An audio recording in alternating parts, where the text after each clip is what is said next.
నూతనమైన కృపా, నవనూతనమైన కృపా, శాశ్వతమైన కృపా, బహు ఉన్నతమైన కృపా, నిరంతరం నాపై చూపినా నిత్య తేజుడా యేసయ్యా. నీ వాత్సల్యమే నాపై చూపిల్చిన, నీ ప్రేమను వివరించనా, నన్ను నీ కోసమే ఇలా బ్రతికిల్చిన జీవాధిపతి నీవయ్యా. ఇదే కదా నీలో పరవశం, మరువలేని తీయని జ్ఞాపకం. నూతనమైన కృపా, నవనూతనమైన కృపా.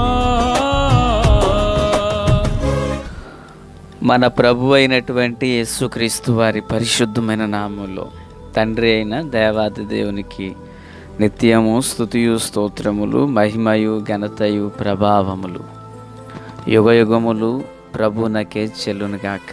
ఆత్మీయులారా, బాగున్నారా?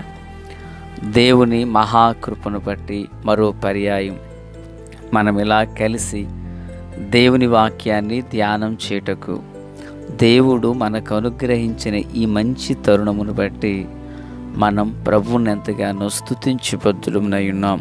దయగలిగిన ఆయన ఆత్మచేత సమభూమి గల దేశమున ప్రభువు మనలను నడిపించునుగాక. ఆమేన్. ప్రతిదినం దేవుని వాక్యంతో మనం ఇలాగున కలిసి ప్రభు సన్నిధిని గడుపుటకు ప్రభు చూపిన మంచి కృపను బట్టి ఎంతగానో స్తుతులు చెల్లిస్తున్నాను. ఈ వాక్యం మన ఆధ్యాత్మిక జీవితానికి ఒక శ్రేష్టమైన సహకారిగా మారాలని ఆశిస్తున్నాను. ఈ వాక్యం మీ యొద్దనే ఆగిపోనివ్వకుండా కనీసం మీ వంతులో ఒక 5గురికి ఈ వర్తమానాన్ని మీ ద్వారా పంపించాలని ప్రభువు పేరట మీ సహాయాన్ని కోరుకుంటున్నాను. మీ యొద్ద నుండి నేను ధనాన్ని, మీ యొద్ద నుండి మీ విలువైన సమయాన్ని మరొకటి నేను ఆశించటలేదు. మీ యొద్ద నుండి ఈ వాక్యం మరో 5గురికి వెళ్ళాలని మాత్రమే నేను కోరుచున్నాను. సంతోషం. మరో మాట, మీరు ఒక 5గురికి వాక్యాన్ని పంపిస్తే మీకు ఖర్చు అయ్యేది ఏదీ లేదు. పిల్లరా, ఒక్క రూపాయి కూడా మీకు ఖర్చు కాదు. కనుక ఈ విషయంలో సహకరించండి. సంతోషం. ఈరోజు వాక్య ధ్యానం కొరకైన భాగము ఆదికాండము. ప్రియులారా, మరి 29వ అధ్యాయం 10వ వాక్యం, 29:10 నేను చదువుతున్నాను. యాకోబు తన తల్లి సహోదరుడైన లాబాను కుమార్తె రాహేలును, తన తల్లి సహోదరుడు లాబాను గొర్రెలను చూచినప్పుడు అతడు దగ్గరకు వెళ్ళి బావి మీద రాతిని పొర్లించి తన తల్లి సహోదరుడు లాబాను గొర్రెలకు నీళ్లు పెట్టెను. యాకోబు రాహేలును ముద్దు పెట్టుకొని ఎలుగెత్తి ఏడ్చెను. ప్రార్థన. తండ్రి దేవా స్తోత్రం. వాక్యం అందరి హృదయాల్లో ఫలభరితం చేయండి, మేలుతో నింపండి. ఆశ్చర్యకరమైన మీ కృప మెండుగా తోడయుండును గాక. కృపతో వర్ధల చేయమని, రహస్య రాకడ కొరకు సిద్ధం చేయమని యేసు నామములో ఆమేన్. ఆత్మీయులారా, ఈరోజు మనం ముద్దును గూర్చి వాక్యాన్ని ధ్యానం చేయబోతున్నాం. బైబిల్ గ్రంథంలో అనేక చోట్ల అనేక సందర్భాలలో ఒకరిని ఒకరు ముద్దు పెట్టుకున్నట్లుగా మనం చూస్తున్నాం. అయితే నిజానికి ముద్దు పెట్టొచ్చా, ముద్దు పెట్టకూడదా అని అంటే ఇది ప్రశ్నయే ఆశ్చర్యంగా హాస్యాస్పదంగా ఉన్నది అనుకోవచ్చు. సరే, బైబిల్ గ్రంథంలో ఆదికాండం మొదలుకొని దగ్గరగా ముద్దు పెట్టిన సందర్భాలు అపోస్తుల కార్యగ్రంథం వరకు కనిపిస్తాయి. ముద్దు పెట్టుకోండి అని చెప్పబడిన మాటలు పేతురు రాసినటువంటి మొదటి పత్రిక వరకు కనిపిస్తాయి. ఇంచుమించుగా 48-50 సందర్భాలలో ముద్దును గూర్చిన ప్రస్తావన ఉన్నది. అయితే పిల్లరా, ఈ ముద్దు అని చెప్పగానే మీకు సందర్భం గుర్తు రావాలి. ఇప్పటికే ఏంటి, దొంగ ముద్దులు పెట్టేవాళ్ళు కూడా ఉన్నారని. ఎవరు దొంగ ముద్దులు పెట్టిందంటే ఇస్కరియోతు యోధ మన ప్రభు అయిన యేసుక్రీస్తు వారికి పెట్టారు. చూడండి, సామెతల్లో కూడా పగవాడు లెక్కలేనన్ని ముద్దులు పెట్టును అనే మాటను మనం చూస్తాం. అయితే పిల్లలు, ఈ సందర్భంలో మనం ధ్యానించేటువంటి విషయం ఏంటంటే, మరి యాకోబు లాబాను ఇంటికి వెళుతున్నాడు. వెళ్ళుచుండిన ఆ సమయంలో బావి దగ్గరకు వచ్చాడని, నీళ్లు తోడు పెట్టాడని మనం విన్నాం కదా. ఆ కుమార్తె అనబడిన రాహేలు తన మందను తోలుకొని వచ్చింది. అక్కడున్న కాపరులు చెప్తున్నారు ఈమె లాబాను కుమార్తె అని. వెంటనే చేసిన పని ఏంటంటే పిల్లరా, బావి మీద నుండి రాయిని దొర్లించి మందలకు నీళ్లు పెట్టాడు. తరువాత మరి ఆ నీళ్లు పెట్టిన తర్వాత యాకోబు రాహేలును ముద్దు పెట్టుకున్నాడని, ఎలుగెత్తి ఏడ్చాడని చూస్తున్నాం. అంటే ఎందుకు ఎలుగెత్తి ఏడ్చాడు? ముద్దు పెట్టుకున్నందుక, లేక ప్రేమతోనా? ఎందుకు ఏడ్చాడంటే, మనకు లేఖనానుసారంగా అక్కడ చూడవలసిన విషయం ఏంటంటే, కొన్ని సంవత్సరాలు వ్యవధి జరిగిపోయింది. అప్పటి వరకు వారు ఎవరు చూడలేదు. తన తల్లి సహోదరుడు అనగా లాబాను కుమార్తె, అంటే మేనమామ గారి కుమార్తె. అంటే ఏమాత్రం రక్త సంబంధమే కదా. ఇక రెండో విషయం, ఆ దేశంలోకి అడుగు పెట్టగానే మొట్టమొదటిగా నాకంటూ ఒకరున్నారు, నేను చేసిన ఈ ప్రయాణంలో నేను సరియగు త్రోవలు నడిపించబడ్డాననేటువంటి సంకేతం ఎవరి ద్వారా ఎదురైందంటే రాహేలు ద్వారా. ఇప్పుడు జరిగిన విషయం ఏంటంటే, నేరుగా వాటికి మందలకు నీళ్లు పెట్టి అతను ముద్దు పెట్టుకున్నాడు అనమాట. అయితే ఇప్పుడు ఈ విషయం ఏంటంటే, ఆ ఒక్క ముద్దు తనని 7 సంవత్సరాలు నౌకరు చేసేటట్లుగా చేసింది. ఆత్మీయులారా, వింటున్నారా? యాకోబుకు యవనస్తుడు, ఆమెకు యవనస్తురాలు, మేనరికమే, మేనమామ కుమార్తెయే, భార్య వరసైన ఆమె.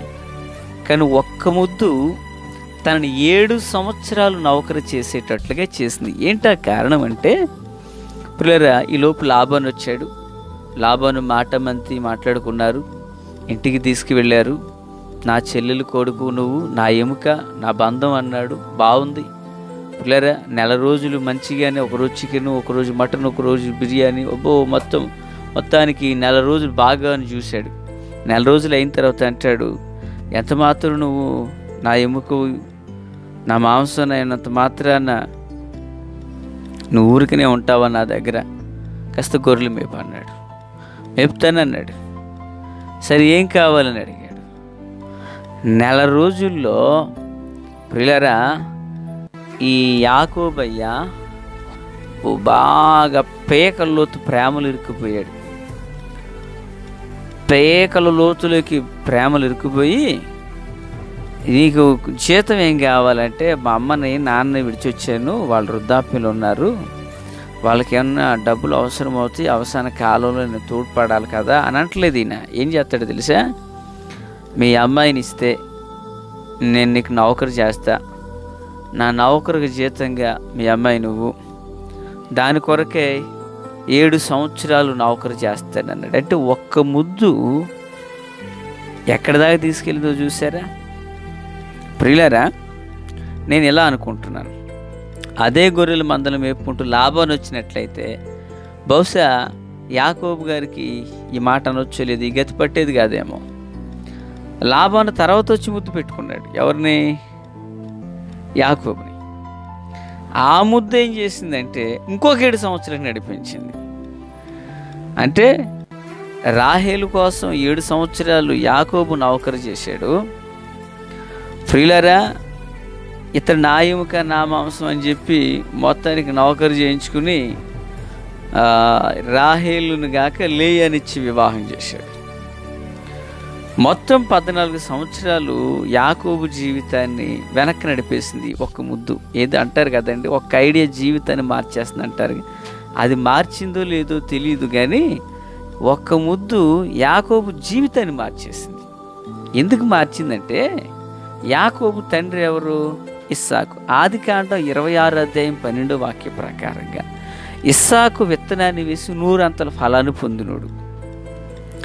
ఆదికాండం 24:1 ప్రకారంగా అబ్రహాం అన్ని విషయాలు దీవించబడినవాడు. అంటే అబ్రహాము తాతయ్య యాకోబుకి దీవించబడిన వ్యక్తి, ఇస్సాకు తండ్రి దీవించబడిన వ్యక్తి. ఒక మాట చెప్పాలంటే, తన తాతగారి కాలంలో యాకోబు గారి ఇంట్లో, అనగా తన తాతగారి కాలంలో తన తాతగారి యొక్క ఇంట్లో 318 మంది పనులు పనిచేశారు. అంత ఉన్నత కుటుంబం ఎవరిది? యాకోబుది. అంత ఘనమైన ఉన్నతమైన కుటుంబంలో పుట్టొచ్చిన వ్యక్తి పిల్లరా 14 సంవత్సరాలు ఎండకి ఎండిపోయి, వర్షానికి తడిసిపోయి, మంచులో నానిపోయిన జీవితం జీవించవలసి వచ్చింది. ఎందుకో తెలుసా? ఒక్క ముద్దు. ఇప్పుడు అర్థమవుతుందా పిల్లరా? ఐడియా జీవితాన్ని మార్చిందో లేదో తెలియదు, కానీ ఒక్క ముద్దు యాకోబు జీవితాన్ని మార్చింది. మార్చడం అంటే 14 సంవత్సరాలు వెనక్కి నెట్టేసింది. ఆ ముద్దు తన జీవితాన్ని అంత వెనక్కి గెంటుకుపోయింది. నేనేమంటానంటే, ఓ తల్లి తన బిడ్డను ముద్దులాడుతూ ఉంటుంది, ఓ బిడ్డ తన తండ్రిని ముద్దులాడుతూ ఉంటారు. ప్రియులరా, అనురాగంతో ముద్దు పెడతారు, ప్రేమతో పెడతారు, ఆప్యాయతతో పెడతారు. భార్యాభర్తలుగా శరీర బంధాన్ని బట్టి ఒకరినొకరు గౌరవించుకుంటూ ముద్దులాడుతుంటారు. నేనేమంటానంటే, ఇంతకీ యేసు ప్రభువును కూడా యోధ ముద్దు పెట్టి అప్పగించాడు. అంటే ముద్దు వెనక ద్వేషం ఉంది, కపటం ఉంది, ప్రేమ ఉంది, నష్టం ఉంది, ఎన్నెన్నో ఉన్నాయి. అసలు ముద్దు పెడదామా వద్దా, పెట్టొచ్చా వద్దా అంటే ఒక్క మాట చెప్పి ఈ ముద్దులు గొడవ ఆపేయాలని ఆశపడుతున్నాను. ఏంటంటే ప్రియులారా, మరి పేతురు రాసిన మొదటి పత్రిక 5:14 పేతురు గారు సంఘానికి చెప్పిన మాట ఇది. ప్రేమ గల ముద్దుతో ఒకరికొకడు వందనాలు చెప్పు ఉండు అన్నాడు. అంటే మనం ముద్దు పెట్టినప్పుడు ఆ ముద్దు వెనక ఈ ఆంతర్యం ఏమై ఉండాలంటే ప్రేమ. ఏ ప్రేమ? ప్రభు ప్రేమ ఉండాల. దేవునికి స్తోత్రం. దెస్సలోనికి రాసిన మొదటి పత్రిక 5:26, కొరింథీయులకు రాసినటువంటి రెండో పత్రిక 13:22, ఈ 2 భాగాల్లో పవిత్రమైన ముద్దు పెట్టుకుని ఒకరికొకరు వందనాలు చెప్పండి అన్నారు. దేవునికి స్తోత్రం. అంటే ముద్దు వెనుక ఆంతర్యం ఏమై ఉండాలి? పవిత్రత ఉండాల. ప్రియులారా, ముద్దు వెనుక ఆంతర్యం దైవ ప్రేమ ఉండాల. అలాంటి ముద్దుతో మనం ముందుకు నడిచిపోదాం.